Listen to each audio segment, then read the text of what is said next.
So yes, the recording has started. So now first let us discuss previous quiz questions, and after that let us continue our discussion on object-oriented programming. Okay, I am going to disable the chat section now.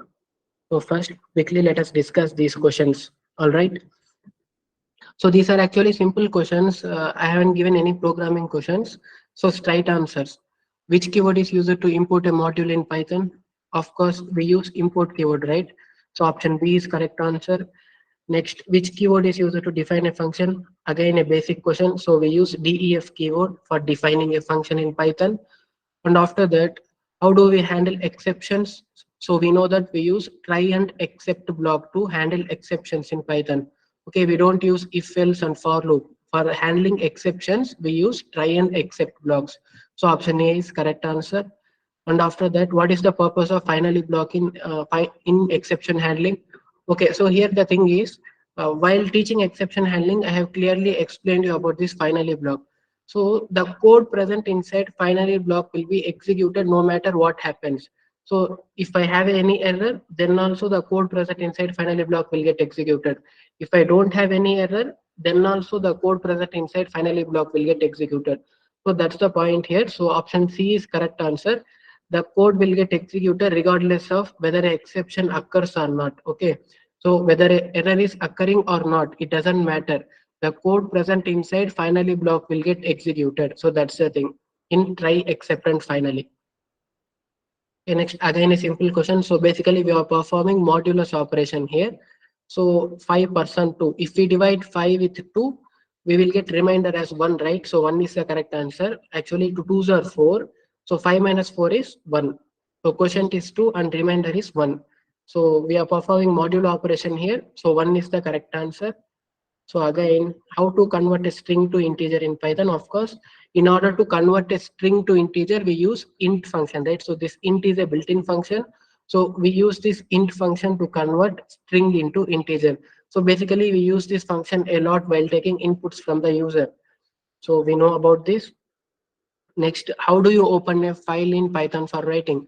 Okay, we also know this concept. If we want to open a file for writing means, then we use W mode. This is the first point.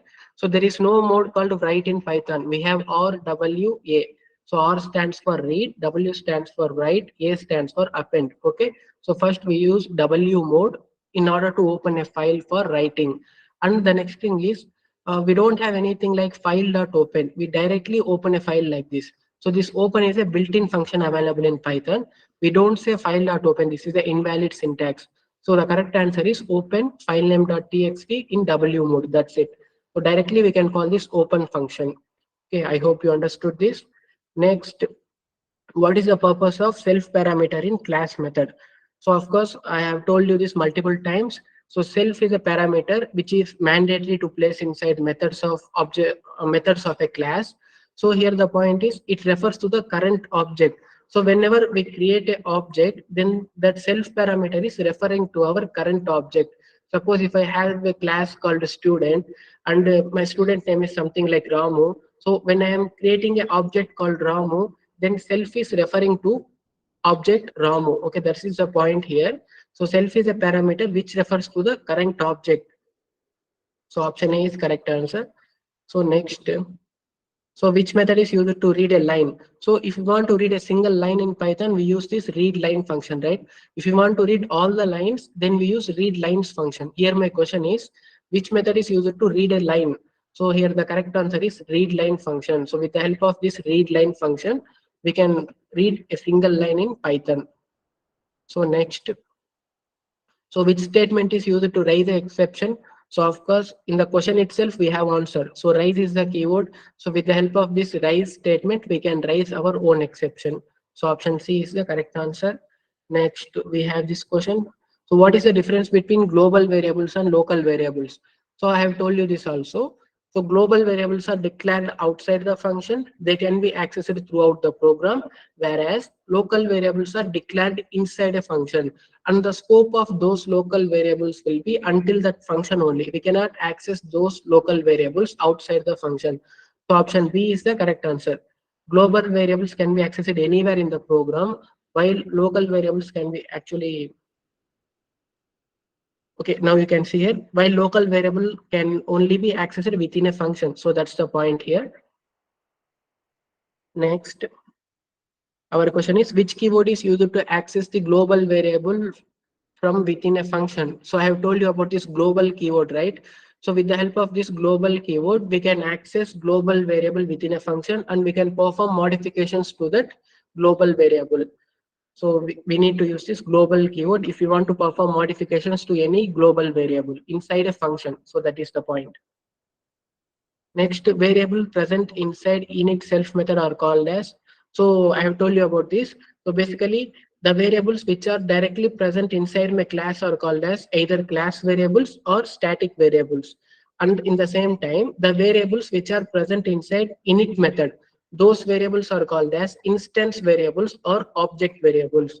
So option A is the correct answer. Instance variables is the answer to this question. Okay, with this, our questions are completed. All these are basic questions only, straight answers. So this time I haven't given any programming questions. So I hope you clearly understood all these questions. So let me close this. All right. Now I don't think you have any kind of issues with these questions. So without wasting time, I want to continue the class now. So let me create a new folder called day 24. Let me open my VS Code. And in today's class, we are going to discuss about inheritance and polymorphism. In the last class, we started the concept of inheritance, right? So I have told you that with the help of inheritance, we can access the parent class methods in child class. So that is the concept of inheritance. Actually, we have 5 types of inheritance here. So let me create a new file called as single inheritance.py,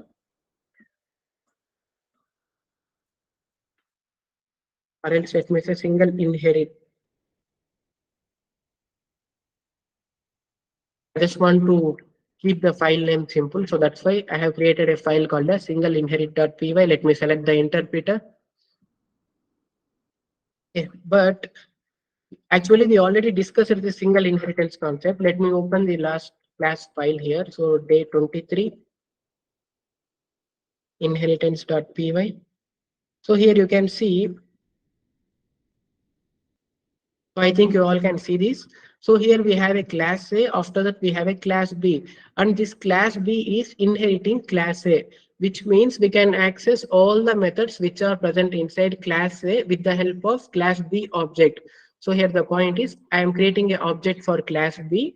So with the help of this object, I can access all the methods which are present in class A also.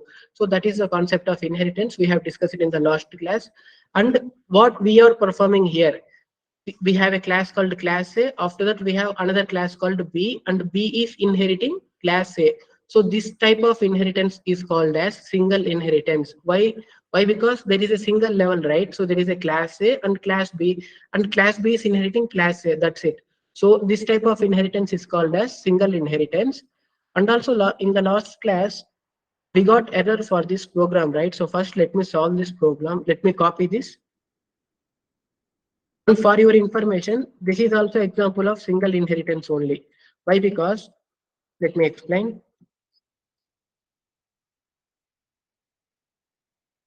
So here you can see we have a class called student, and after that we have a class called laptop.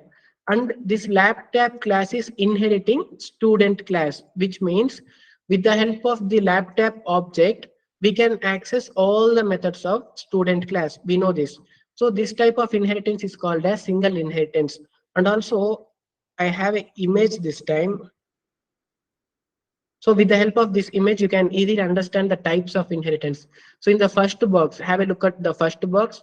So this is single inheritance. We have a class A and class B. So class B is inheriting class A. So this type of inheritance is called as single inheritance.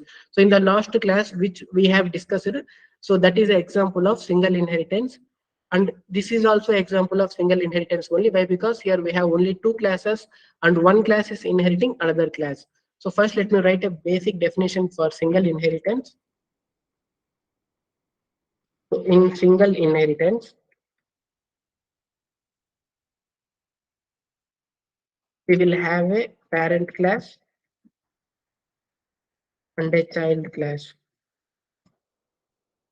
Here a single child class.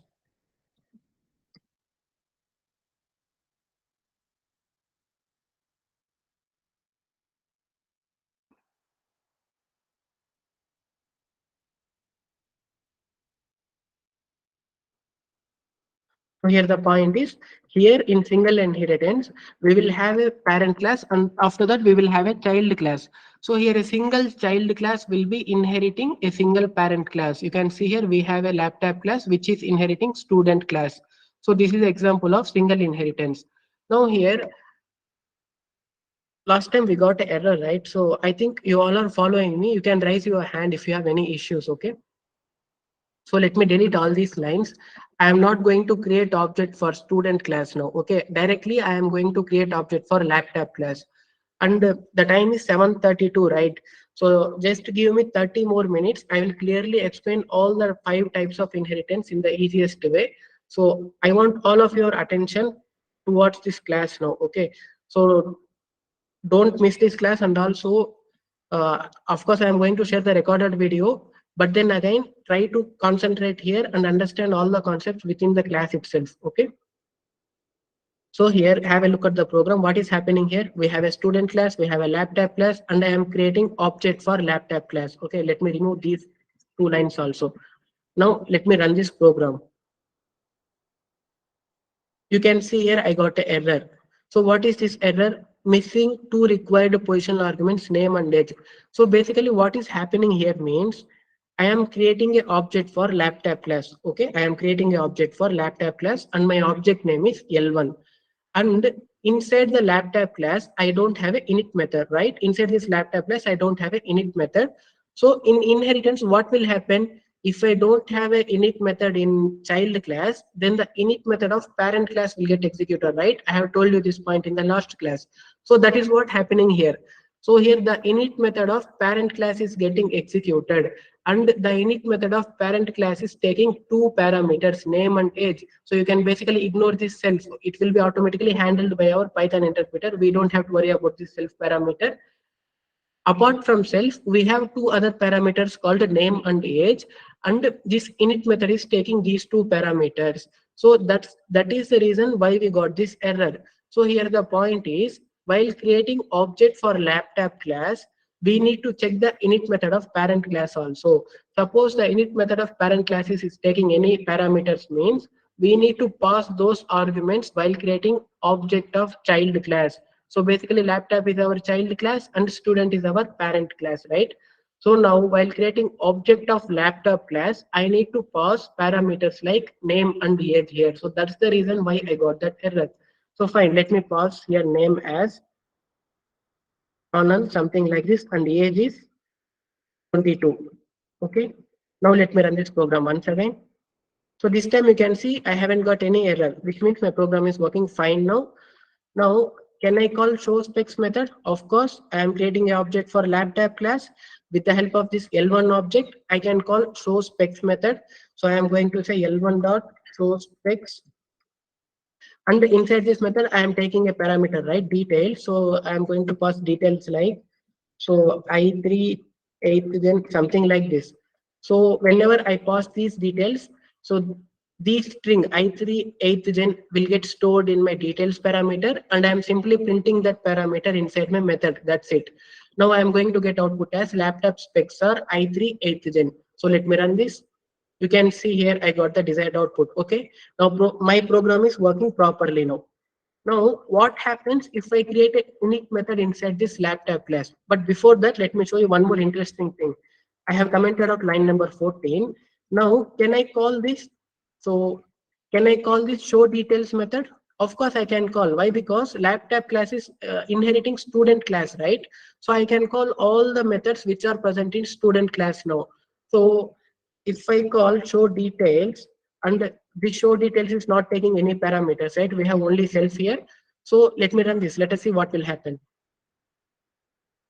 So show details. The name of the student is, yes, you can see the name of the student is student name. What is the student name which we are passing here? So Anand is the name which we are passing and age is 22. So I got the desired output. So the name of the student is self dot student name, which is Anand, and the age is 22. So I got the desired output. My program is working properly here now. Okay, everything is fine until now. So now if I create object for student class, can I call show specs method? No, I cannot. Why? Because student class is not inheriting laptop class. Laptop class itself is inheriting student class. So if I create object for student class, I cannot access the methods which are present inside my laptop class. Okay, remember this point. But if I create object for laptop class, I can access all the methods which are present in student class. So that is the concept of inheritance. So the child class can access all the methods, which mean all the properties of parent class. So that's how inheritance works, right? So whatever the properties which belongs to your father, those properties belong to you. So same thing happening here also. So whatever the methods which belong to parent class, those methods belong to child class also. But parent class cannot access methods of child class. If we create object for student class, we cannot access the methods which are present inside laptop class. So remember this point, okay? Now everything is fine until now. I have called the show details method. So I got these details. And also what is happening here? I am passing two parameters, Anand and 22. The reason why I am repeating this again and again means, so if you understand the concept of single inheritance clearly, means the remaining four types are really easy. So that's why I am repeating this again and again. Just concentrate for a few more minutes. So you will clearly understand. So what is happening here? I am passing Anand and 22, right? So this Anand is getting stored inside this name variable. So whenever I create object for laptop class, so as we don't have any init method in laptop class, the init method of student class is getting executed. So in the name we got Anand, and in the age we got 22. So self dot student name is Anand and self dot student age is 22. All right. So whenever I call the show details method, what output will I get? The name of the student is Anand and the age is 22. So everything is working properly here now. Now what happens if I have an init method in laptop class? So let me create an init method here. I don't want to take any parameters this time. I am going to simply print in init method of laptop, in init method of laptop class. So that's I'm not printing anything here, and I'm not doing any operations also. So let me create a laptop object now. So let me comment out this also. So now my laptop object is L2. So laptop, that's it. So this time in the init method, I am not passing any parameters. Apart from self, I don't have any other parameters. So I don't have to pass any parameters inside this parenthesis also. So whenever I create a laptop class, this L2 object will get assigned to self. That's it. And I am going to get output as in init method of laptop class. And as we have init method in child class, the init method of parent class will not get executed now. So that is the point which you should remember. And if I run this program, you can see here I got output as in init method of laptop class. Apart from this time I haven't got any kind of errors also. Previously I was getting error if I am not passing these parameters. This time I haven't got error. Why? Because the init method of laptop class is not taking any parameters. So that's the reason why I haven't got any error. Now can I access show specs method? Of course I can do. Why? Because L2 is object of laptop class, and inside laptop class we have show specs method. I can access this show specs method.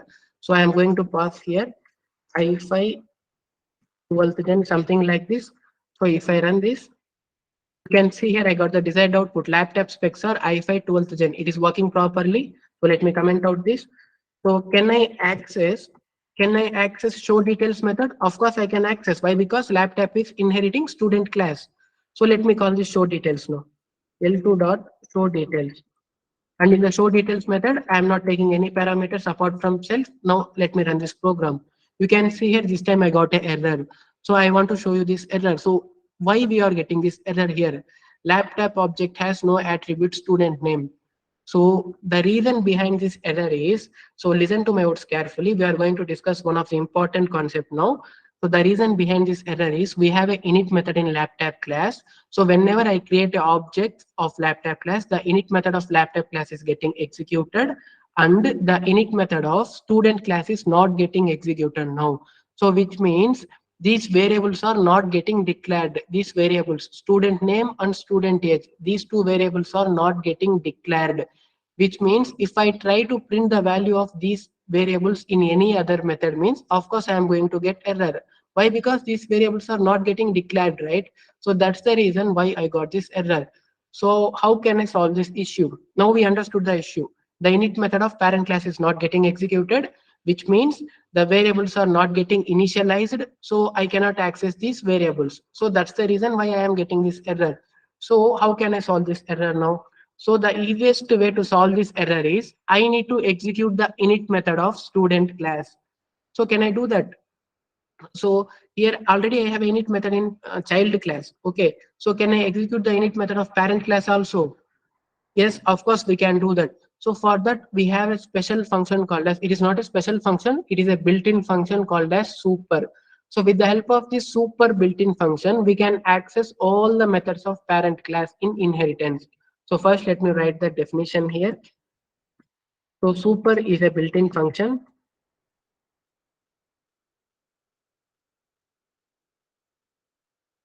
With the help of this function, we can access all the methods of parent class during inheritance.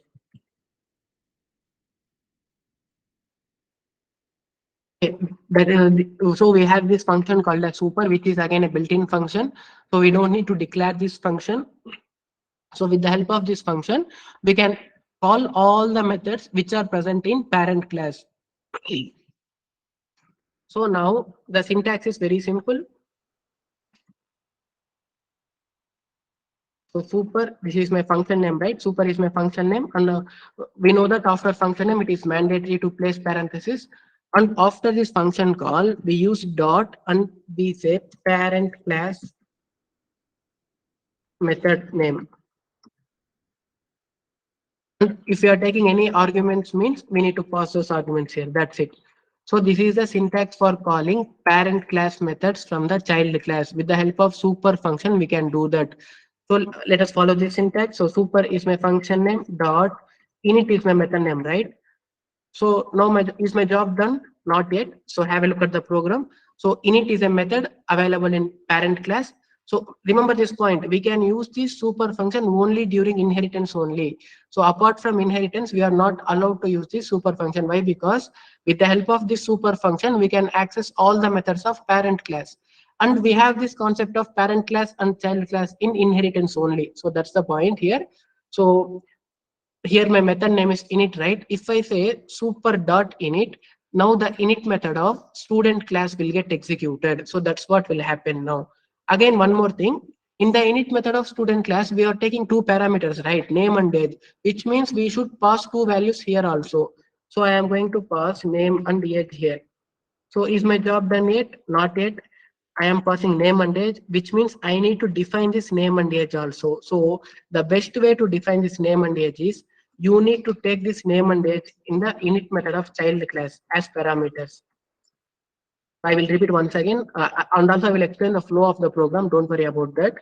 So here, what I am doing means I am taking name and age as parameters in the init method of child class, and I am passing this name and age to the init method of parent class. Now, whatever the parameters which I pass here, like Anand and 22, this Anand will now get stored in the name parameter, and 22 will get stored in the age parameter. And now name is Anand, age is 22. Now I am calling the init method of parent class with the help of super function. So I am passing Anand and 22 here, which are name and age. Now in the init method of parent class, now the name is Anand and the age is 22. Now these variables will get initialized now. So now the student name will be Anand and the student age will be 22. So like this it will work. So let me, now if I run this program directly, I will get error. Why? Because the init method of laptop is taking two parameters, name and age, which means I should pass these two parameters while creating object. So this time I am going to pass as Aditya and age is 23, something like this. Okay. Now let me remove these two lines. I don't want these two lines now. Let me run this program. Okay. Let me clear the terminal and let me run once again. I got output as in init method of laptop class, which is perfect. I am printing that statement here in init method of laptop class. So I got that output. Now what is the second line here in the init method? I am saying super dot init of name comma age. Now the init method of super class is getting executed. One more thing, we can also call student as super class. Okay. So here parent class or super class, child class or subclass. So basically, what is the point here means we can call parent class as super class also, and we can call child class as subclass also. These are just another names. That's it. So now the init method of parent class is getting executed. So what is my object here? L2, right? So self is referring to L2 now here. So L2 dot student name is Aditya. L2 dot student age is 23. These variables are now getting initialized. Okay. Now whenever I call the show details function, I will not get any kind of error this time. So that is what happening here. Let me call L2 dot show details and let me run this program. You can see here the name of the student is Aditya and the age is 23. I got the desired output. So like this, my program is working now. Of course, I can call L2.showSpecs also. I will not get any kind of error. So this is a concept of super function. The super is a built-in function which is used to access. So with the help of this super function, we can access all the methods of parent class in inheritance. So I am saying that we can access all the methods. So here we have another method called show details, right? Can I access this show details method inside the laptop class? Of course, we can do that. So how can we do that? So I am going to say here def. So here I am going to create a method called as parent method calling some random name. That's it. So don't worry about this name. I'm just taking some random name. I have given the name as parent method calling by because I am going to call the show details method from this parent method calling method. Okay. So I'm going to say super dot show details. My method name is show details, right? So I am going to say super dot show details. That's it. Now, whenever I call this parent method calling, let me change this name. This name looks weird. So here my name is XYZ, that's it. Now whenever I call this XYZ method, so what is the code present inside XYZ method? So we are calling show details method from parent class. So now whatever the code which is present inside show details method, this code will get executed now. So that is the point here. So let me comment out this and let me say L2 dot XYZ. XYZ is my method name, right? So if I say L2 dot XYZ, so in the self L2 will get stored and I am saying super dot show details, which means the show details method of super class or parent class will get executed now. So now I will get output as the name of the student is Aditya and the age is 23. Why? Because those are the details which I am passing while creating a object. Okay, let me run this. You can see here I got the desired output. The name of the student is Aditya and the age is 23. So like this, with the help of super function, so it is basically a built-in function. With the help of this function, we can access all the methods of parent class. So like this, in inheritance, the init method works. Suppose if there is no init method in child class means the init method of parent class will get executed. And if there is a init method in parent class means, I mean, if there is a init method in child class means the init method of parent class will not get executed. If you want to execute the init method of parent class means you can use this super function. Okay. So this is the concept of single inheritance. It is basically simple. We will have a child class and a parent class, and a single child class will be inheriting single parent class. So that is the concept of single inheritance. Okay. So with this, we successfully completed the concept of single inheritance. Now let us move on to the second type of inheritance, which is multiple inheritance.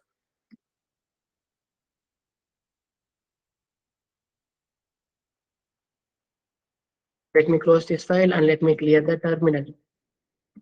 So here in multiple inheritance, a single child class will be inheriting methods from more than one parent class. First, I will write the definition here.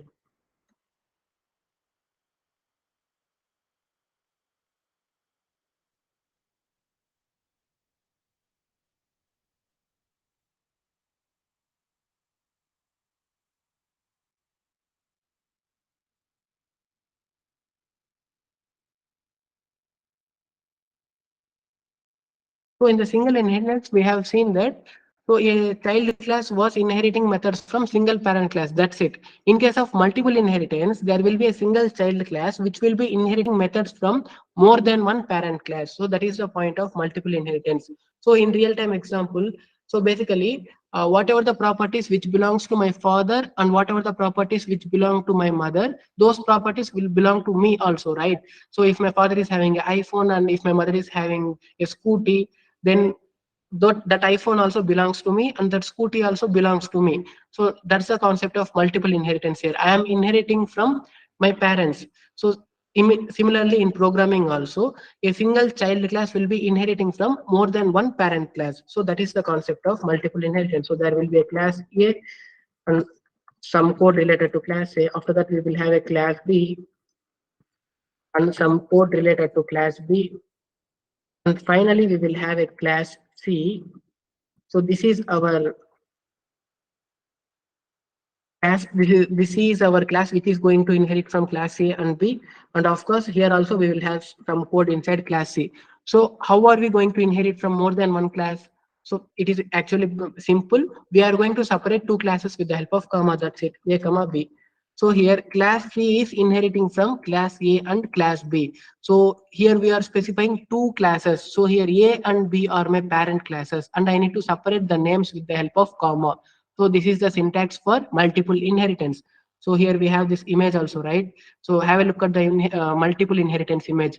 We have a class A and class B, and class A is inheriting from both class A and class B. So this is the concept of multiple inheritance.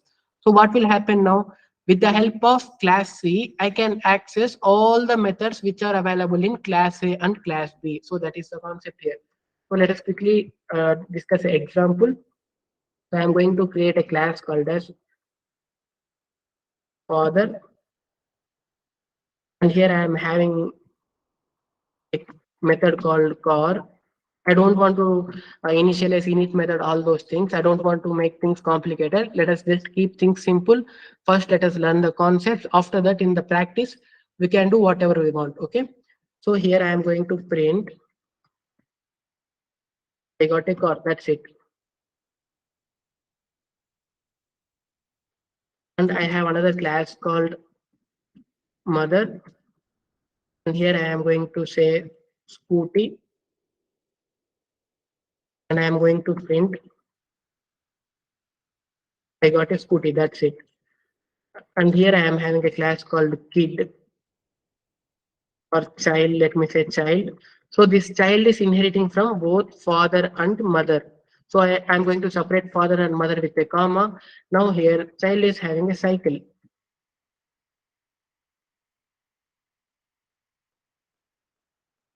Now I am going to print. I got a cycle. That's it. So this is my program. It is looking simple, right? So we have a class called father, mother, and child. And this child class is inheriting from both father and mother. So whatever the method which belongs to father and mother, those methods will belong to child also. In other terms, whatever the properties which belongs to father and mother, those properties will belong to child also. So that is the concept here. Now let me create object for child class here. So that let me create C equal to child. So I am not taking any parameters here. Basically, I am not declaring the init method itself. So I don't have to pass any arguments. Now, if I say C dot cycle, I'm going to get output as I got a cycle. That's it, right? It is basically simple. I am creating an object for child class. So I am calling the cycle method. The cycle method belongs to child class only. So I got the output as I got cycle in the terminal. All right, which is perfect. Now, if I say C dot car, can I access this car method now? This car method does not belong to child class. It belongs to father class. Okay. Now, as I am performing inheritance here, so child is inheriting from father. So whatever the methods or whatever the properties which belong to father will now belong to child also. So I can call this car method with the help of C object. So C is object of child class, and I am calling method which belongs to father class. So that is the concept here. If I say c dot car, You can see I got output as I got a car, which is working perfectly fine. If I say c dot scooty, I'm going to get output as, you can see here I got output as I got a scooty. So my program is working perfect now. So I can access all the methods which belong to father class and, and mother class with the help of child class object. So that is the concept of multiple inheritance.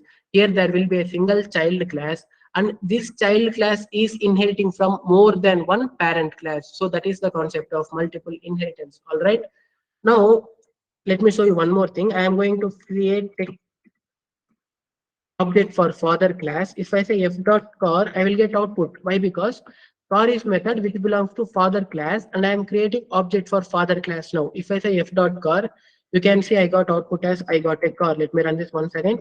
I got output as I got a car.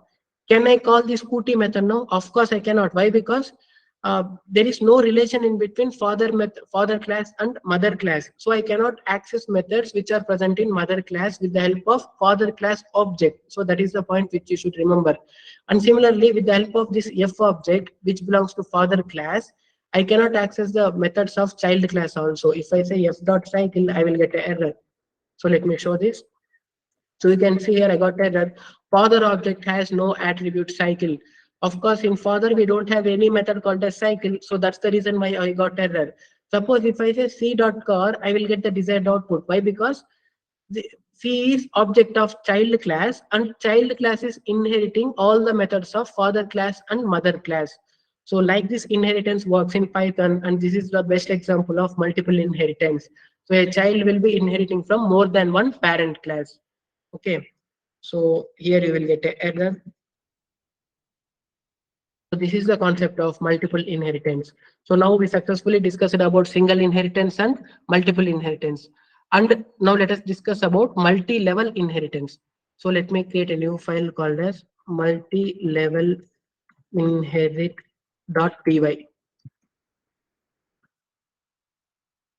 So now what is this multi-level inheritance? So in case of multi-level inheritance, we will have multiple levels. So a simple example will be, so whatever the properties which belongs to your grandfather, those properties will belong to your dad, right? And similarly, whatever the properties which belongs to your dad, those properties will belong to you. So this is what happens in multi-level inheritance also. Let me show you this image. So in case of multi-level inheritance, we have a class B. Class B is inheriting from class A, and class C is inheriting from class B. So class A is grandfather, class B is father, class C is child. So basically what will happen here means, so father is inheriting all the properties from grandfather, and child is inheriting all the properties from father only. But indirectly, child can access all the properties of grandfather also. How? Why? Because uh, father is accessing all the properties of grandfather, which means child can also access those properties, right? So whatever the properties which belongs to dad, those properties will belong to child also. So like this it will work. So first let me write a basic definition in.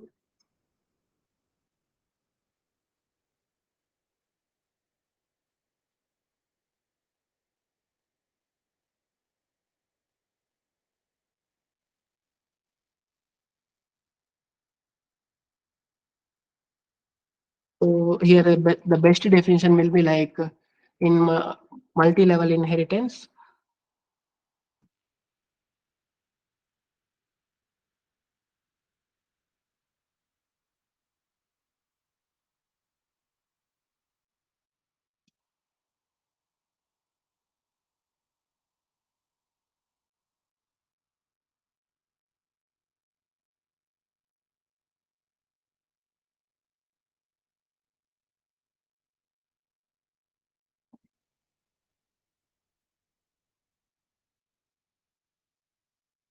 Just ignore this definition. I wrote something, but I think this definition doesn't make any sense.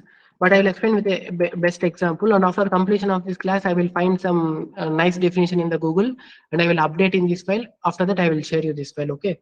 So here basically the point is we have a class A, and we will have some code which belongs to class A. After that, we have class B, and this class B is inheriting from class A. And finally, we have class C, and class C is inheriting from class B. and we will have some code here also. So this is the concept of multi-level inheritance. You can see here we have multiple levels. So B is inheriting from A and C is inheriting from B. Okay. So let me explain you with the example.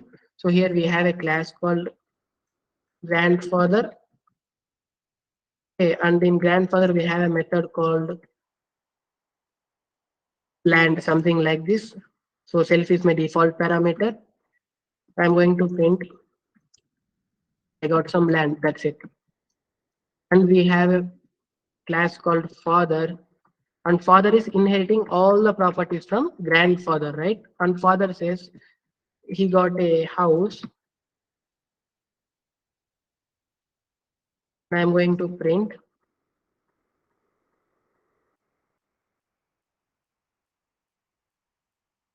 I got a house. That's it. And finally we have child class here. So child class is inheriting from father. That's it. So child says I got a bike.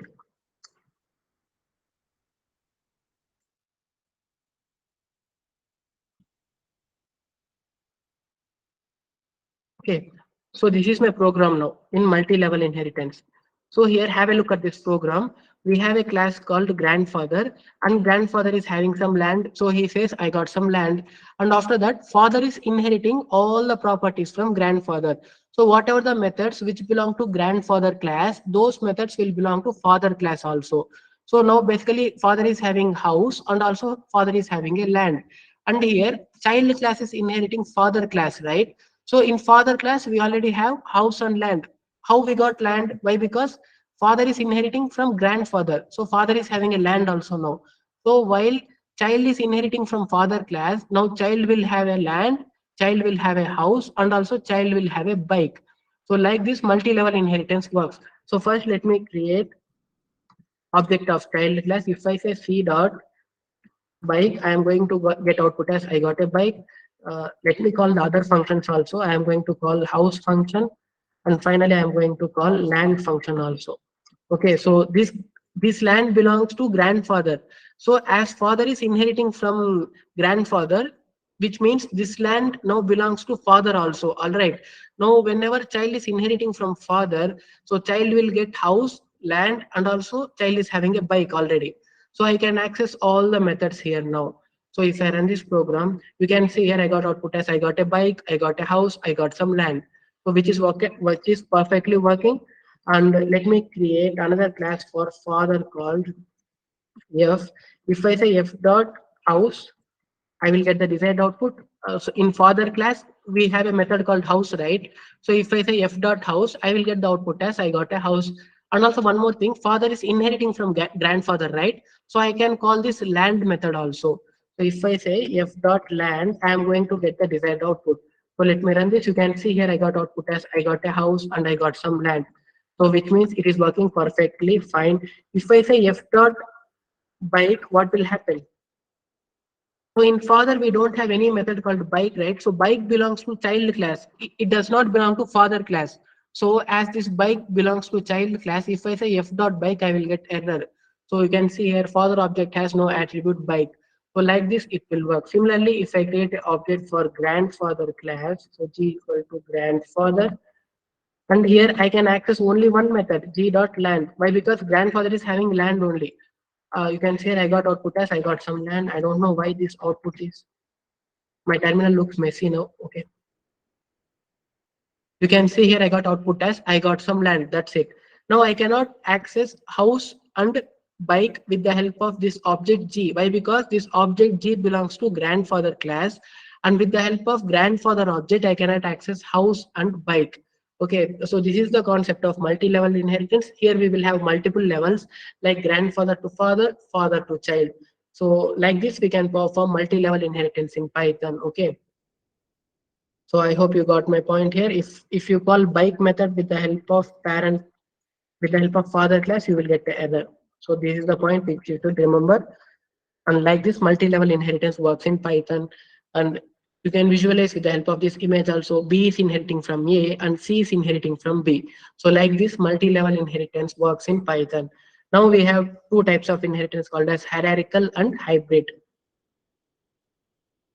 So let me create a file called hierarchical inherit.py. So have a look at this image in hierarchical inheritance. So basically we have a class A and class B and C. These two classes are inheriting from class A only. Okay, ignore this class D and E. Have a look at class A, B and C. Now here class B and C, these two classes are inheriting from class A only. So in real time you can consider like this. Suppose if you have a brother or a sister, now you and your brother or you and your sister, you both will inherit all the properties from your father. So like this you can consider in hierarchical inheritance. So here you will have a class A and here you will have some code for class A and class B and you will have some code for class B. And here class B is also inheriting from class A, and in the same way we will have another class C. So this class C is also inheriting from class A only. Okay. In case of multi-level, class C was inheriting from class B. So child was inheriting from father. Whereas in case of hierarchical inheritance, suppose if you have a brother, you can consider like this. So you and your brother, you both will inherit all the properties from your father. So like this in hierarchical inheritance, class B and C, these two classes are inheriting from a single parent class. So basic definition will be here.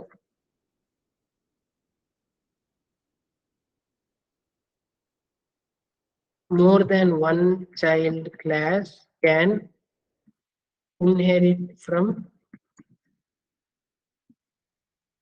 same parent class. This definition makes sense now.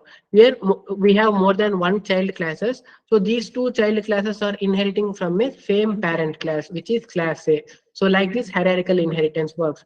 So now let us get back to our example. I am going to say class father, and father is having a method called bike, and father says I got a bike, that's it. Now we have as called brother one, and brother one is inheriting from father. Okay, so brother one is having cycle, big cycle.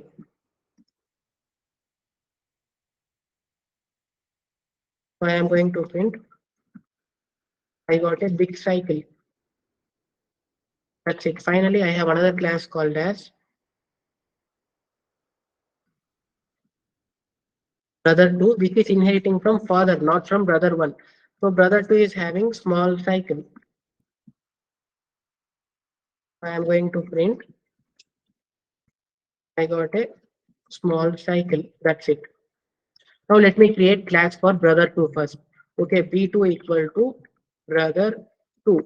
So I have created I created an object called b2 for brother 2 class. So with the help of this b2 object, can I access small cycle method? Of course, if I say b2 dot small cycle, I will get output as I got a small cycle. And can I access bike? Of course. Why? Because brother 2 is inheriting from father, right? So I can access this bike method. So this bike method basically belongs to my father class. If I say b2 dot bike, I will get output as I got a bike. So let me show you. If I say b2 dot small cycle, let me say b2 dot bike. So this time I will get output as I got a small cycle. After that I will get output as I got a bike. So let me run this. You can see here I got the desired output on the terminal. I got a small cycle, I got a bike. It is perfectly working fine. What happens if I say b2 dot big cycle? So we have a method called big cycle, right? So if I say b2 dot big cycle, I will get an error. Why? Because brother 2 is not inheriting from brother 1 and big cycle belongs to brother 1. Okay, so brother 2 cannot access big cycle. So like this, if I say b2 dot big cycle, if I will get an error. You can see here I got an error. Brother 2 object has no attribute big cycle. Why? Because big cycle belongs to brother 1 and brother 2 is inheriting from father only, but brother 2 is not inheriting from brother 1. Okay, so these concepts are not at all confusing. So these are basically easy. With some basic examples, you can easily understand all this concept. That's the point here. Okay. So similarly, let me create object for B1. So I am going to say brother one. And brother one is having a big cycle, right? So I can say B1 dot big cycle, and brother one is inheriting from father. So father is having a bike. So which means brother one is also having a bike. So this time, if I run this program, I will get the correct output as I got a big cycle, I got a bike. My program is working perfectly fine. Similarly, now this time I cannot access small cycle. Why? Because small cycle belongs to brother 2, and with the help of brother 1 object, we cannot access this small cycle method. So that's the point here. Okay, if I say B1 dot small cycle, I will get an error. Why? Because brother 1 is not inheriting from brother 2. So here brother 1 is inheriting from father only. So both the brothers are inheriting from father. So whatever the properties which belong to father, those properties will now belong to these two brothers also. Okay, like this hierarchical inheritance works in Python. So here we will have more than one child class, and these child classes will be inheriting from same parent class. You can see here brother 1 and brother 2. These two classes are now child classes, and these two classes are inheriting from the same parent class, which is father. Okay. So like this hierarchical inheritance works in Python. So the last type of inheritance is hybrid inheritance.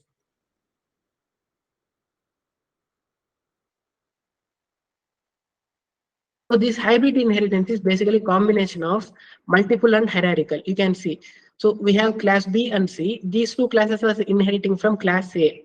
And we have class D. Class D is inheriting from class B and class C. So don't worry, I will explain with a simple example. You will understand the concept of hybrid inheritance also. So hybrid inheritance is combination of multiple inheritance and hierarchical inheritance. So it is combination of multiple inheritance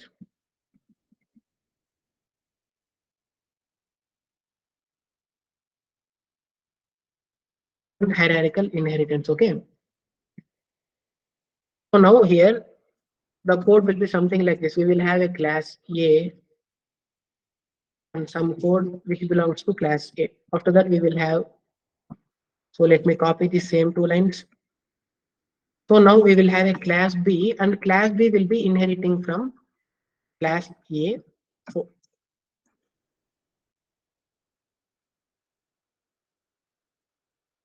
first let me write the syntax here. So it is not syntax, basically like this our hybrid inheritance code will look. Okay.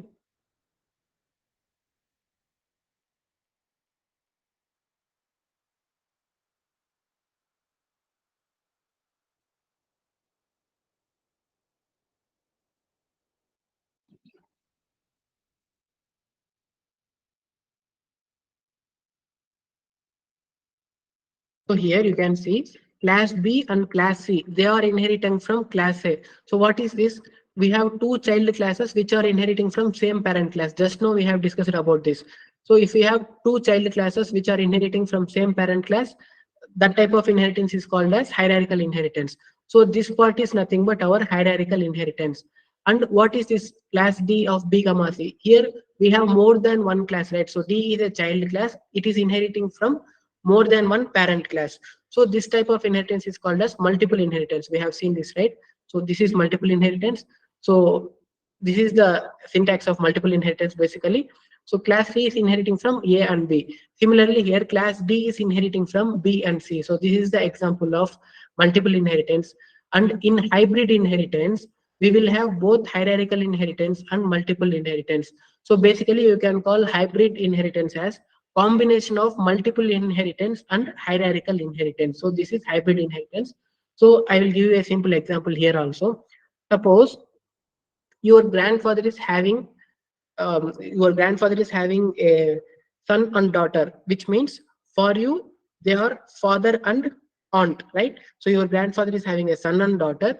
So your father and aunt, they will inherit all the properties from grandfather, and whatever the properties which belongs to your father and aunt, you will access all those properties also.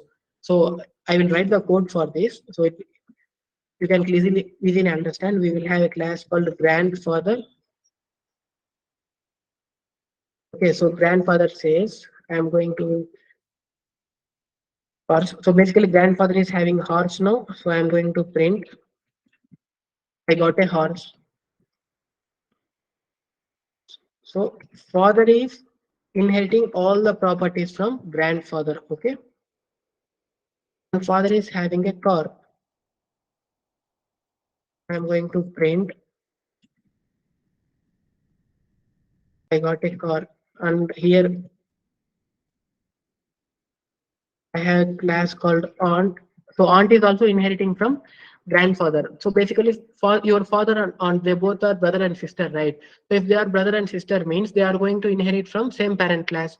So like this, your father and aunt, they both are inheriting all the properties of your grandfather. Okay.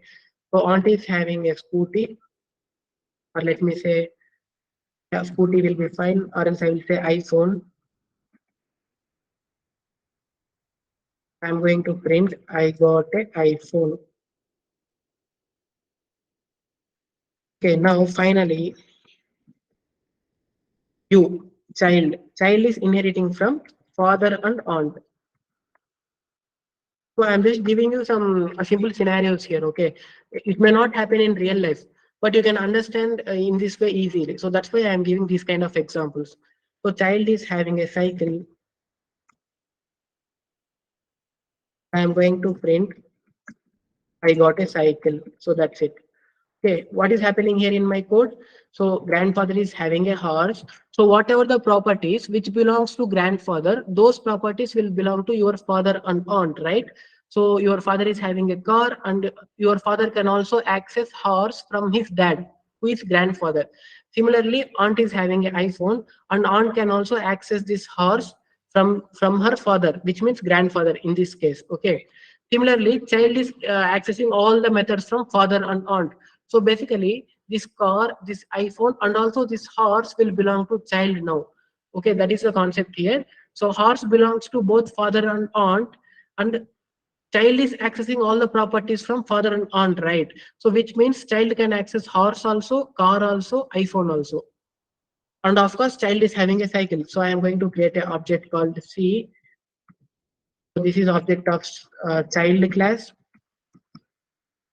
Okay, if I say C dot cycle, I will get the desired output. If I say C dot car, I will get the output. If I say C dot horse, I will get the desired output. If I say C dot iPhone, now also I will get the correct output. Why? Because child can access all these properties now. Child can access horse also, car also, iPhone also. Okay. So if I run this, you can see here I got output as I got a car, I got a cycle, I got a car, I got a horse, I got an iPhone. So like this hybrid inheritance works in Python. So let me comment out these things. And what happens if I create object for aunt class? So aunt is having a horse, of course. Why? Because aunt is inheriting from grandfather, right? So grandfather is having a horse, which means aunt can also now use that horse. And also apart from horse, aunt is having a iPhone. So I can say a dot iPhone. Now if I run this, I will get output as. So let me clear the terminal and let me run one more time. You can see I got the output as I got a horse, I got an iPhone. So my program is working properly now. So can the object of aunt class access car method? No, it is not possible. Why? Because aunt is inheriting from grandfather only. Aunt is not inheriting from father. So this car method belongs to father class, which means object of aunt class cannot access this car method. If I say a dot car, I will get error now. Okay, so let me run this. You can see here aunt object has no attribute car. So like this, hybrid inheritance works in Python. Okay. It is basically combination of multiple inheritance and hierarchical inheritance. So this part is nothing but your multiple inheritance, and this part is your um, I'm sorry, this part is your multiple inheritance, and this part is hierarchical inheritance, where father and aunt are accessing all the properties from grandfather, and child is accessing all the properties from father and aunt. Okay, which means indirectly child can access horse also. Why? Because father is having access to horse, which means child can also access to horse. That's it, right? So it is like a transitive connection. Okay. So like this hybrid inheritance works in Python. So these are the 5 types of inheritance available in Python. So I will share this image also. With the help of this image, you can easily remember all these concepts. So I will quickly revise. In single inheritance, we will have a single child class and single parent class. And single child class will be inheriting all the properties of single parent class. In case of multiple inheritance, a single child class will be inheriting all the methods of more than one parent class. So class A is inheriting from class A and B. Okay. In case of multi-level inheritance, so class B is inheriting all the methods of class A, and class C is inheriting all the methods of class B. So basically, connection between grandfather, father, and son, like that. Similarly, in hierarchical inheritance, so if you have a brother or sister means, so basically you and your sister, you can access all the properties of your father, right? So similarly, so more than one child class is accessing all the properties of a single parent class. Here properties are nothing but methods. Okay, so here more than one child class B and C, they are accessing all the methods of a single parent class, which is class A. And hybrid inheritance is the combination of hierarchical inheritance and multiple inheritance. So these are the 5 types of inheritance available in Python. Okay. So now we have successfully completed the concept of inheritance. And apart from this concept, we have another concept called as polymorphism in object-oriented programming language. So this is our last concept. So 10 minutes is enough to explain the concept of polymorphism. So I am going to create a new file called as polymorphism.py. So you can raise your hand if you are interested to learn the concept of polymorphism also now itself.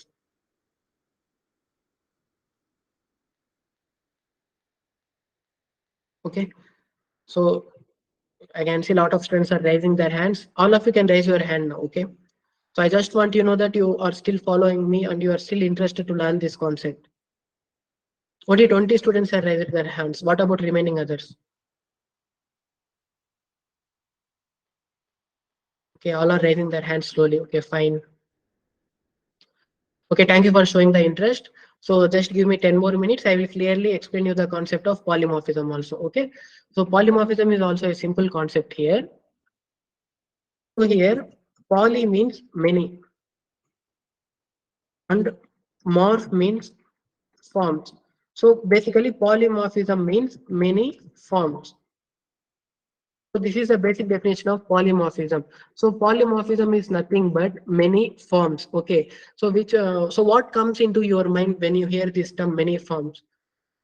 So basically in polymorphism, we will have more than one method with the same name. So we will have multiple methods with same name. So that is the concept of polymorphism. Suppose if you have more than one method with the same name, what will happen? So that's what we are going to discuss now. So first here we have two concepts called as method overloading and method overriding. So these terms may look new. I mean, actually, these concepts are very simple, but these terms may look somewhat difficult to hear. Okay, so we have method overloading and method overriding. Okay, these are the two concepts of polymorphism: method overloading and method overriding. So people who already know Java, let me make one thing clear. In Python, we don't have this concept of method overloading. So basically, method overloading will not work in Python. So here method overloading is nothing but inside same class, we will have more than one method uh, with same name and different parameters. So method overloading is nothing but inside a same class, we will have more than one method with same name, but the number of parameters will be different. So here I will show you a simple example. Let me create a class called mathematics. Okay. So here I am going to create a function called add, which is taking two parameters, a comma b, and it is printing a plus b. That's it. Similarly, if I create another method called add, this time add is taking three parameters, a comma b comma c, and I am printing a plus b plus c. That's it. So this concept will work in Java. Actually, in Java, what will happen means while calling the add method, if we pass three parameters means the code present inside this add method will get executed. Okay, so let me move this to upwards. So I want so fine, let it be no issues. So suppose while calling add method, if I am passing three parameters like 10 comma 20 comma 30 means this second method will get executed. Okay, I will get output as 10 plus 20 plus 30. Similarly, if I pass only two parameters means this first method will get executed. So like this, it will work in Java. Whereas in case of Python, it will not work like this. So basically, you can say method overloading is not supported in Python. So method overloading is nothing but we will have two methods with same name. You can see here we have two methods called add. The name of these two methods are same. So we have two methods with same name, but the number of parameters are different. In the first method, I have only two parameters, whereas in the second method, I have three parameters. Okay. So here the number of parameters are different. So this is called as method overloading. So remember the definition. In method overloading, in the same class, we will have two methods with the same name but different number of parameters. So that is the definition of method overloading. Inside same class, we will have more than one method with the same name and different parameters. Okay. So let me create object for maths class. I am going to say m equal to mathematics, and if I say m dot add 10 comma 20 comma 30, I am passing three parameters here. Okay, I am passing 10, 20 and 30. So here you can see the second method is taking three parameters, a comma b comma c. Now a will be 10, b will be 20 and 3 will be 30. So what is 10 plus 20 plus 30? So 30 plus 20 is 50 and plus 10 is 60. I will get output as 60 now. Okay, let me run this. So I got the output. Let me clear the terminal. Let me run this once again. You can see here I got the output as 60. My program is working perfectly fine. So in case of Java, if I say m dot add 10 comma 20, I will get the desired output. So I am passing two parameters. So here the first add method is taking two parameters, right? So I will get a will be 10, b will be 20. So I am printing a plus b, which means 10 plus 20. I will get output as 30 in case of Java. In Python, let me show you. You can see here I got an error. So it is saying missing one positional argument. So basically what is happening here means as soon as I am creating another method called add, so the previous add method is automatically getting replaced. You can consider like my previous add method, which is taking two parameters, that is getting deleted now. So we have only one add method now, which is taking three parameters, a comma b comma c. Okay, now if I pass only two parameters, I will get error. My error is saying that missing one required positional argument c. So whenever I say m dot add 10 comma 20, by default it is calling the second add method. So whichever the add method which is present in the below of the class, it will be considered, and the previous methods with the same name will get deleted. So the concept is different in Java and Python. So don't confuse with your Java knowledge here. Okay, in Java it will work. In case of Python, it will not work. So whatever the add function which is present in the below of the class, that is our final add method now. Okay, our final add method is taking three parameters, which means while calling this add method, I should pass three parameters. If I pass only two parameters, considering like I have a add method which is taking two parameters. So if I pass two parameters, I will get output as a plus b. No, it will not work like that. Okay, so basically this add method is now getting deleted automatically. Why? Because we are creating another add method. So basically if we create two methods with the same name means the method which is present in the below of the class, that is our final method. So the method which is present at line number 11, this is our final add method. Okay, so whenever we call this add method, we should pass three numbers or three arguments. If we pass two arguments means we will get an error.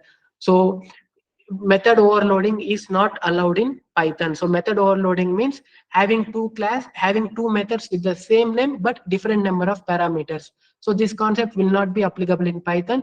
If you have two methods with same name but different number of parameters means the latest method, the method which is present in the below of your class, this method will be your final method, and the previous methods with the same name will be deleted. It will not be considered. You will not get any error.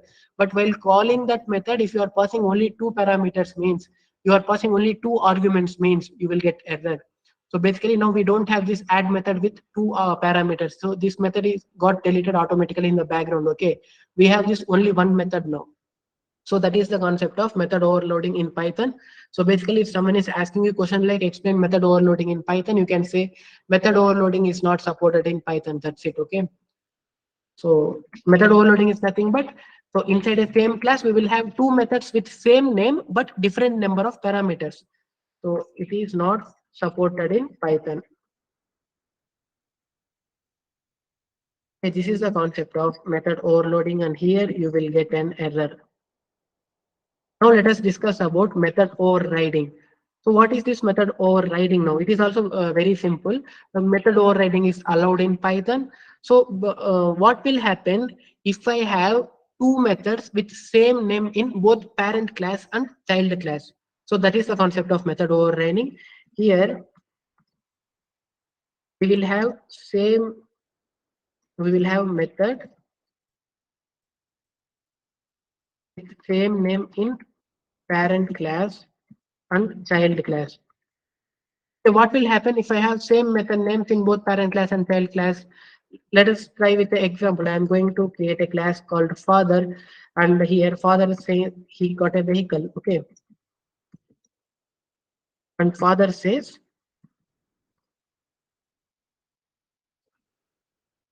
I got a car. Okay, father is having a car now, and son is inheriting from father. Okay, so I am going to create a class called child who is inheriting from father. All right. So here now son is also having. I mean child is also having a vehicle. Okay. So I am going to print I got a bike. That's it. Now if I create object for child class, if I call c dot child, I mean c dot vehicle, vehicle is my method, right? So what will happen now? So here have a look at the program. We have a father class, we have a child class, and the child class is inheriting all the properties from father class. Okay. So which means the vehicle which belongs to father will now belong to child also. But again in the child class, we have another method with the same name, which is vehicle. So what will happen if I call this vehicle method now? So in here, what will happen means basically our Python interpreter will perform method overriding. So method overriding means it will override the method of parent class with the method of child class. So basically, the parent class method will get replaced with the child class method. So if I call vehicle method of child class object, I will get output as I got a bike.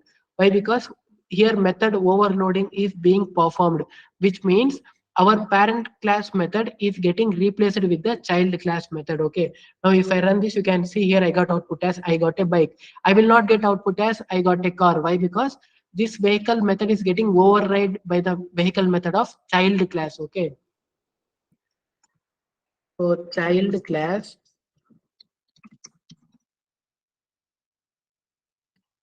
method overrides or replaces the method of parent class.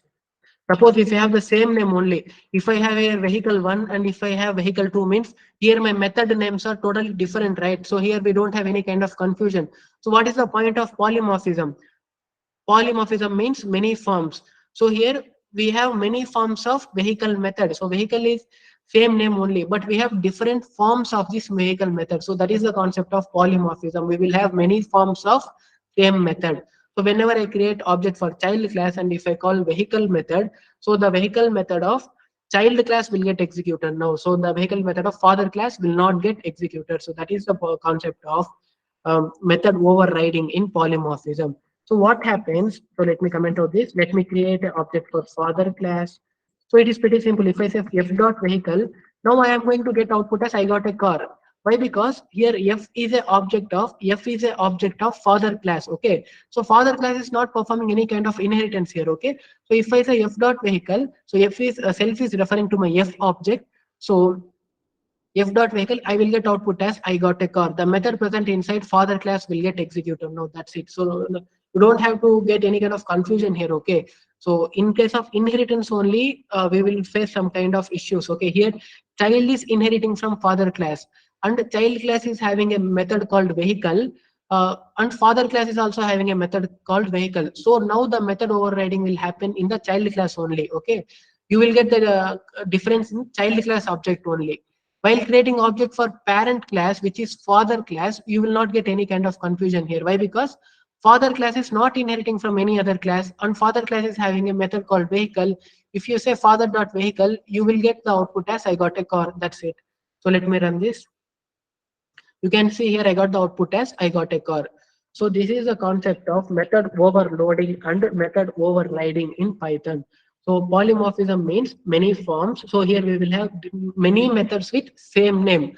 And in method overloading, we will have many methods with same name inside same class with different number of parameters. And in Python, this method overloading is not allowed. Okay. So if you create a add method, then the previous add method will get deleted automatically. So if you call add method with two parameters, you will get an error. You should call add method with three parameters only. Okay. The second method is only valid now. This first method is invalid. It got vanished automatically. Consider like this. Okay. So method overloading is not allowed in Python. Whereas in case of method overriding happens in inheritance only. Okay. So that's the reason why we have discussed inheritance first. And after completing the concept of inheritance, now we are discussing about method overriding. So in method overriding, so here we will have same method name in both parent class and child class. Now here the child class method overrides or replace the method of parent class. So if I create an object for child class and if I call the vehicle method from child class object, I will get output as I got a bike. I will not get output as I got a car. Okay, this method is getting overridden with the help by this second method. Similarly, if I create object for father class, if I say father dot vehicle, I will get output as I got a car. So that is the point here. Okay, and also there is a small thing called getters and setters dot py. So consider you have a class called student. Okay, and the student is having name and age. All right, I am going to say self dot stu name equal to name and self dot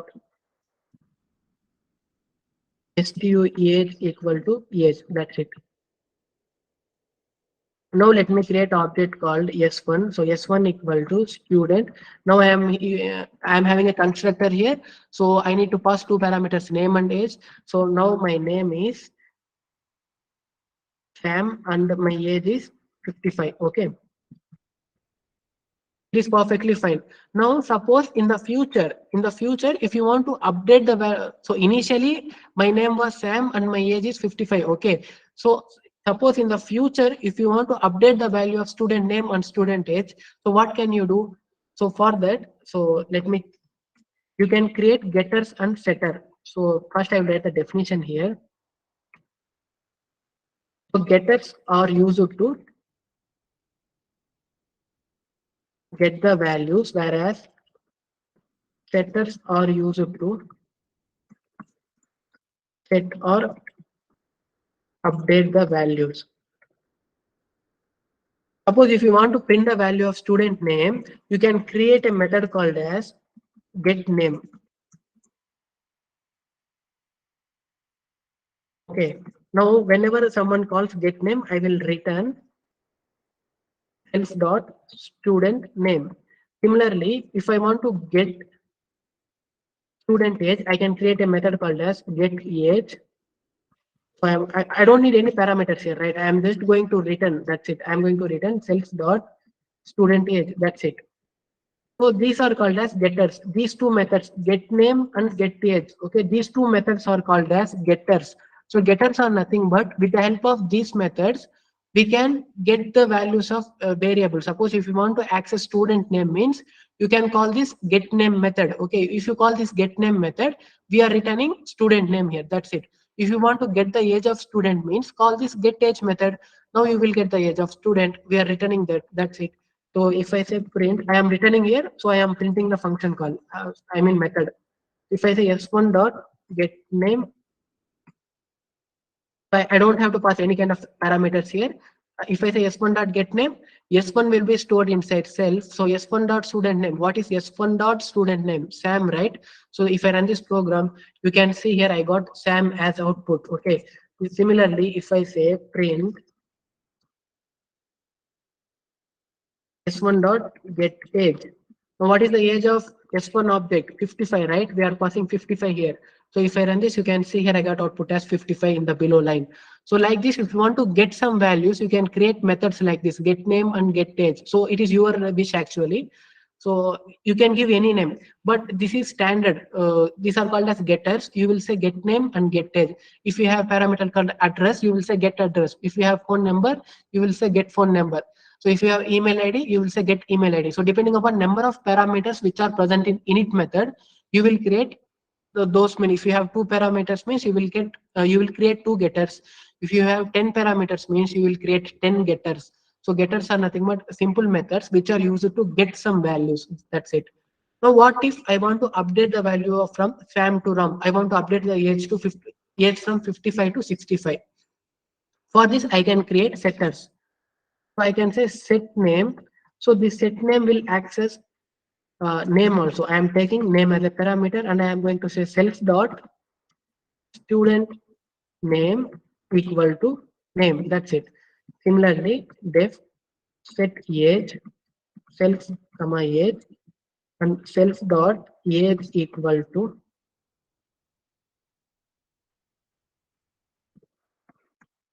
age. That's it.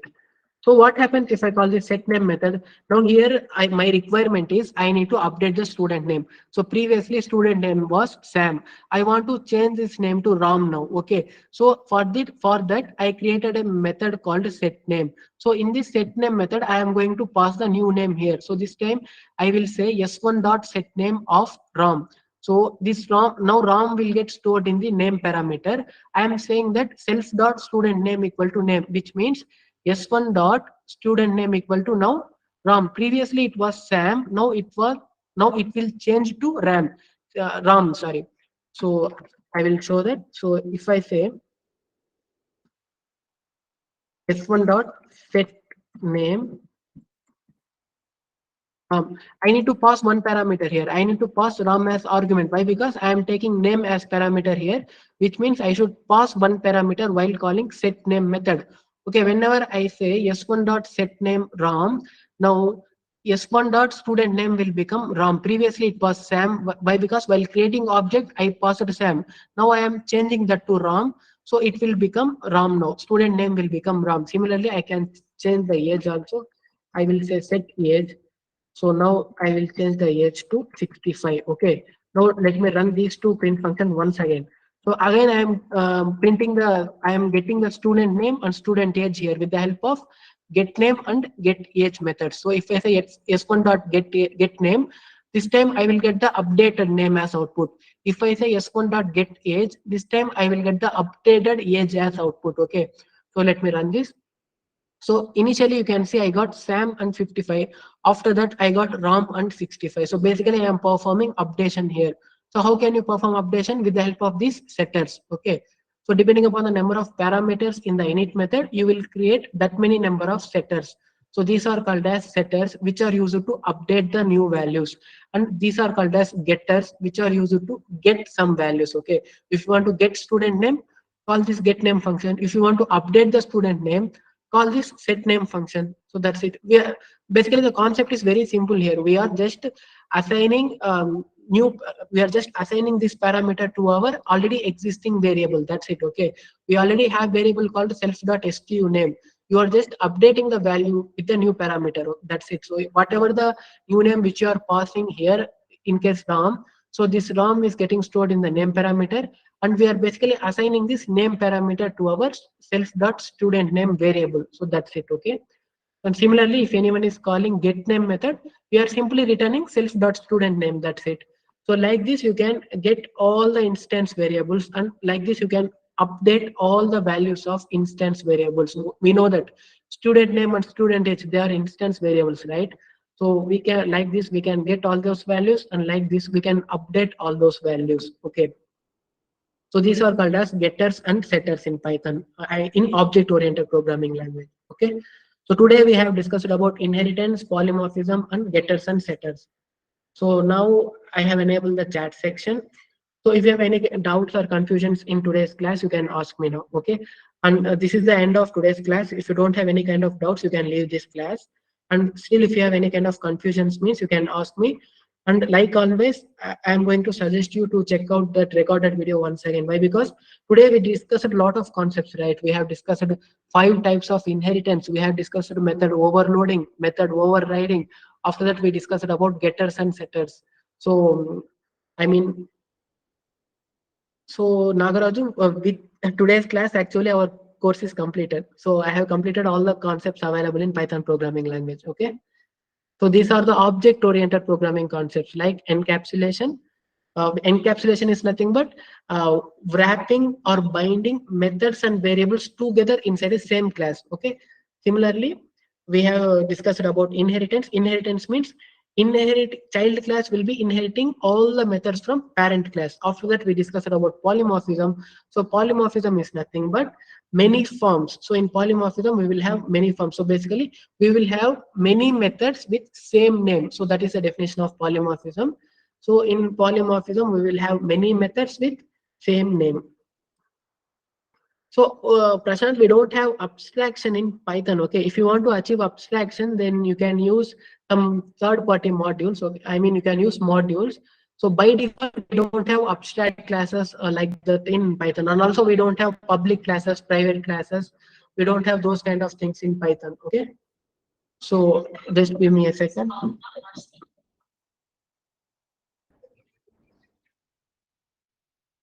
All right.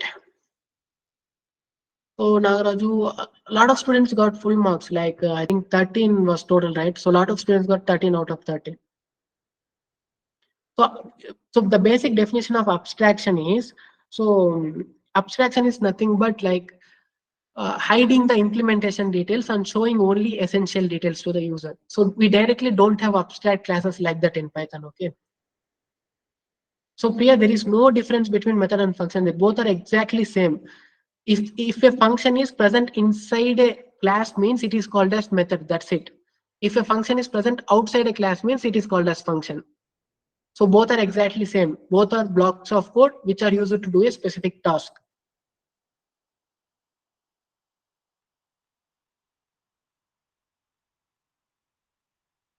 So Ramakrishna, which framework do you want? So we have a lot of frameworks like Django, Flask. So not now. So just now we have learned the concepts of Python, right? So just now we completed the basics of Python. So Django is totally related to web development. Okay. So in order to learn Django, first we need to learn HTML, CSS, JavaScript, all those concepts. After that only we can learn Django. So in by learning Django, we also should concentrate. I mean, we also should learn a database language like MySQL or MongoDB, right? So without database languages, how can we directly learn Django? So basically, before learning Django, we need to learn a lot of concepts. Okay. So Pawan Kumar, I already explained Lambda function. You can check out the recorded video, and I will explain the eval method. Okay, Chaudhary, don't worry. I will explain the eval method. So it is a nice function available in Python. I will explain it. Okay. So tomorrow we will start one small project and we will learn a few more things with the help of that project. Okay. And did I miss any question?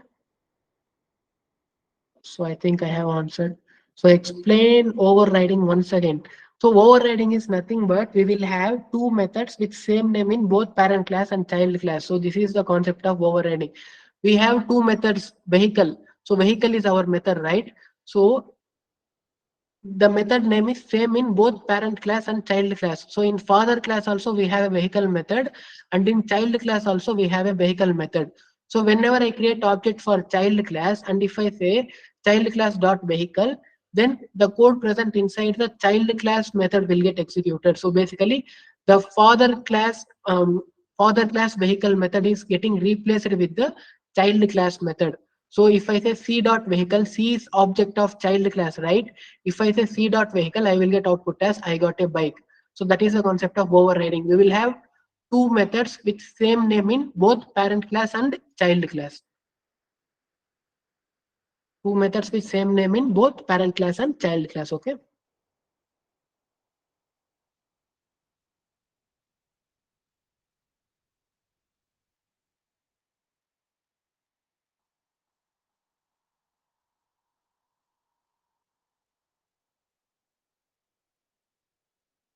Yes, Amulya. So that's the reason why I haven't explained the topic on that day. It is basically a little bit complex.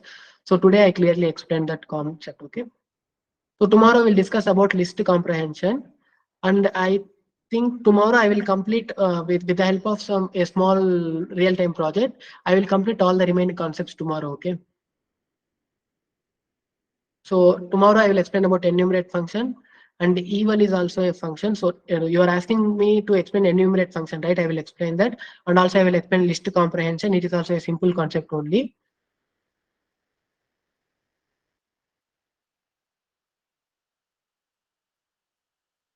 So basically, the Sai Puja, if you have same names for classes and functions in a program file means, then your previously created class will get replaced. Okay, so that is the concept here. So I will show you quickly here. So here I am not using any class. If I say def add of a comma b, and I am going to print a plus b, and similarly if I say def add of a comma b comma c, and if I print a plus b plus c, so let me say add of 10 comma 20 comma 30. Now I will get output as I am passing three parameters 10, 20, 30. So 10 will be in A, 20 will be in B, and 30 will be stored in C. So 10 plus 20 plus 30. Let me clear the terminal. Let me run this. So let me comment out this. So if I run this once again, you can see here I got output as 60. And also I have another function called add, which is taking only two parameters, right? So if I say only 10 comma 20 now, and if I run this, you can see here I got an error. So what is happening here? My previous function is automatically getting deleted from my code. Okay, my Python interpreter is not considering my previous function. Now only the second function, which is having three parameters, is valid. So this is what I explained in the polymorphism also in method overloading. So your previous function will be invalid now. The latest function, which is in the below, which is below all the functions, this will be valid. Okay, so this add function with three parameters is now valid. So whenever you call the add function, you should pass three parameters, otherwise you will get error. So that is the point here. If you have more than one function with the same name means your previous functions will get deleted and your latest function will be valid.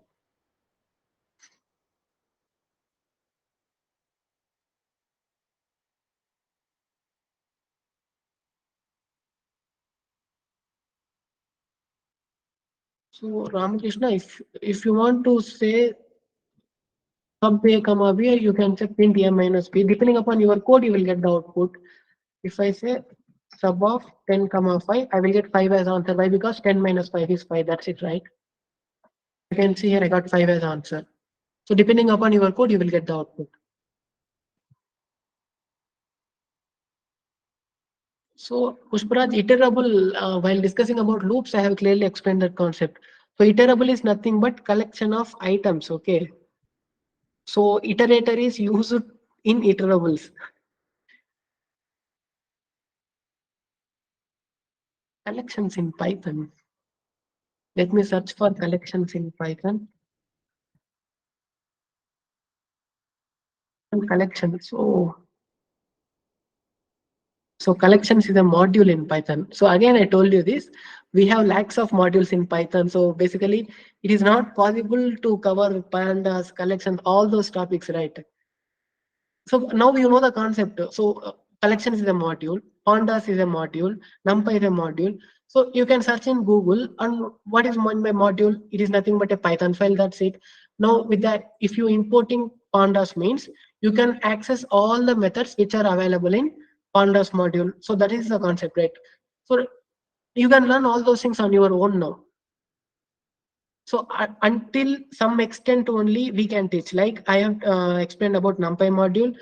Of course, I haven't completed the NumPy module. I have shown you some basic example of NumPy module, Math module, OS module, PyAuto GUI module, and I think I have explained about time module. Okay, fine. Similarly, we have a lot of modules like collections, pandas. So you can learn all those things on your own. And if you ask about abstraction, abstraction is also not a concept of Python basically. If you want to achieve abstraction, again you need to use a module called ABC. So ABC in Python. ABC stands for abstract base classes. So like this you can perform abstraction, which is again not required. Okay. So remember the definition. Abstraction is nothing but hiding the implementation details and showing only the essential details to users.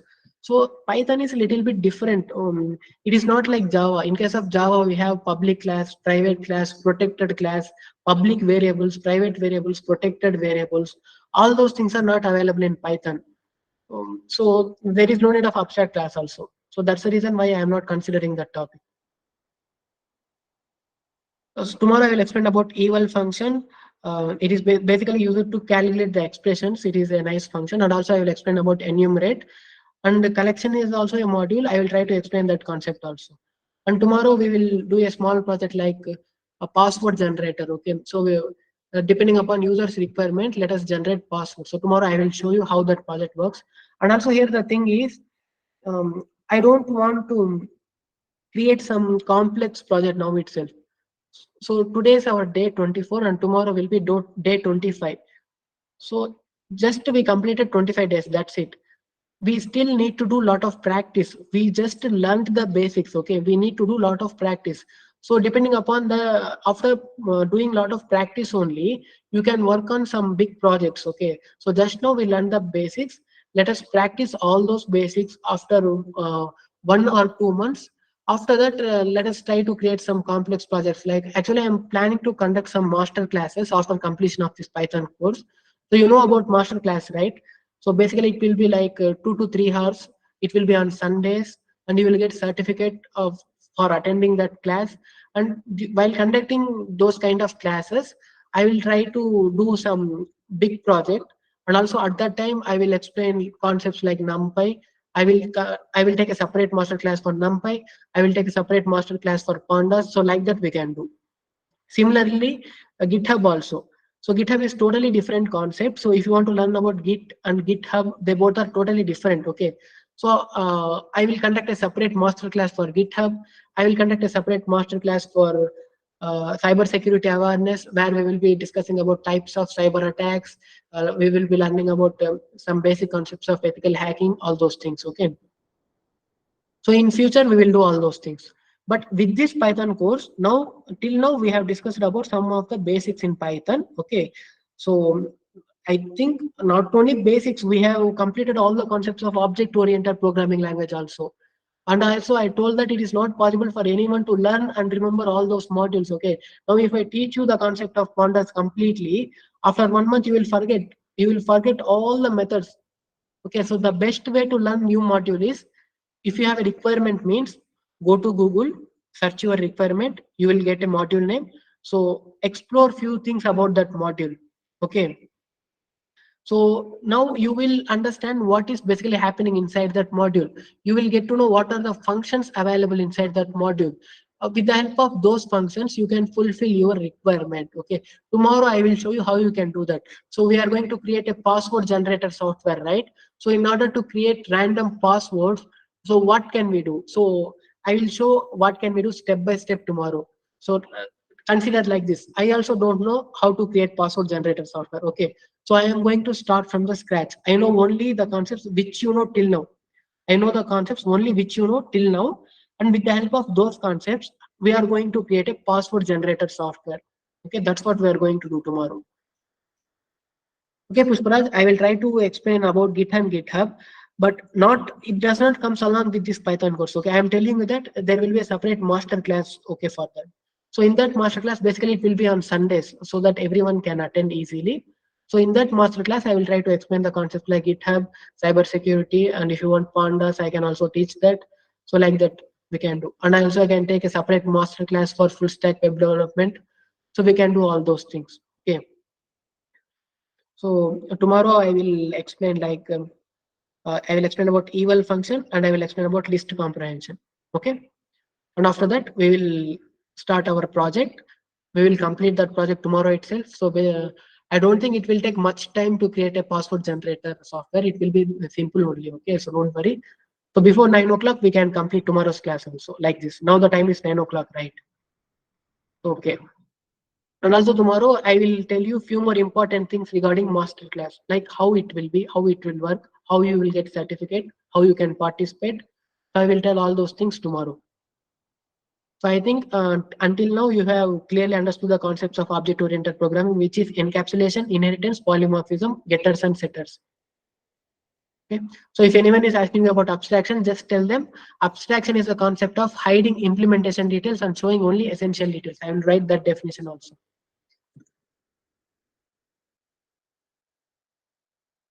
So directly, we don't have abstract classes in Python. With the help of some modules, we can achieve. So that is the beauty of Python. With the help of modules, you can achieve anything. Okay, that is the point. Okay, with the help of modules, you can achieve anything. By default, we don't have abstraction in Python. If you want to achieve abstraction means you can use modules.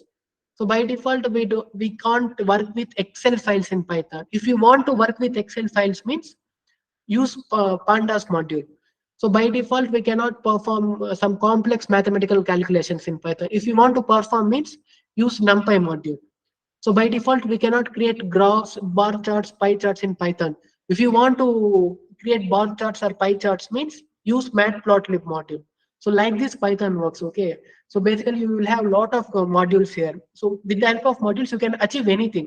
If you want to perform web development means you can use Django framework or Flask framework. So that is the concept here. So abstraction means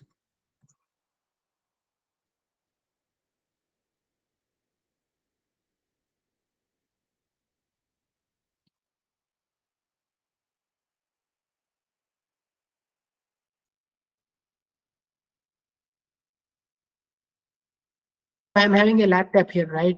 So in my laptop, I cannot see my motherboard, I cannot see my RAM, I cannot see my storage, hard disk, all those things. But they are present inside my laptop. With the help of those things only, I am performing all this, I am writing all these programs now. So this is the best example of abstraction. So we are hiding all the implementation details. Basically, my laptop company is hiding all the parts of my laptop, and it is only showing me the essential details, okay? So what are the essentials? Like I need a keyboard, I need a touchpad, I need a monitor. So these three are essential to use a laptop. So I can only access these three things only. But what are the hidden things? Motherboard, processor, RAM, ROM, hard disk, SSD, all those are hidden, right? So that is called as abstraction. Okay.